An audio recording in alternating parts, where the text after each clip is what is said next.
Hi hello' নমস্কাৰ গাইছ। আপোনালোকে কঁঠাল খাই দিনত খাই ভাল পায় না ৰাতি খাই ভাল পায় কমেণ্ট কৰিবচোন। আমাৰ এজনীয়ে আকৌ কেতিয়া খাই কঁঠাল চাব ৰাতিখনে চব এজনীয়ে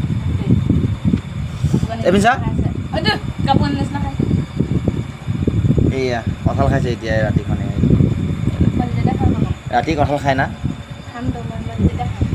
তাকে খাবলৈ হেঁপাহ কৰিছে বেছি তাকে খাইছে কাটি দিলোঁ খালে।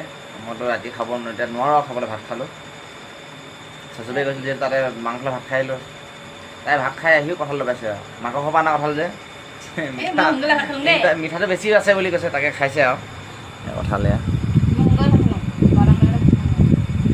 12 বজাত ভাত খালে হেনো এতিয়া কঁঠাল খাইছে। ল'ৰাটো এইটো শুলেই এয়া বেটা এজনী কঁঠাল খাই আছে কঁঠাল খোৱাত ব্যস্ত আছে। মিছা আকৌ কেনেকুৱা আছে মিঠা আছে না মজা কেইফুট খালি সেই এইকেইটা গুটি এইকেইটা গুটি এইকেইটা সেই মিটখনৰ সেইফালেও আছে এইকেইটা এতিয়া 10 ফুটমান খালি চাগে। ৰাতিও কঁঠাল খাই না মানুহে তাই আকৌ ৰাতিহে খাই ভাল পায় মানে যিহেতু অলপ হেঁপাহ কৰিছে খাবলৈ মানে অলপ খোজখবৰি এটা হ'ব আৰু অলপ দিনৰ পাছত কম আপোনালোকক এতিয়া নকওঁ তাকে খাই লৈছে হেঁপাহ কৰিছে জনাখিনিয়ে গম পাইছে আৰু হেঁপাহ মানে কি কিহৰ কাৰণে হেঁপাহ কৰিছে খাই থাক দেই।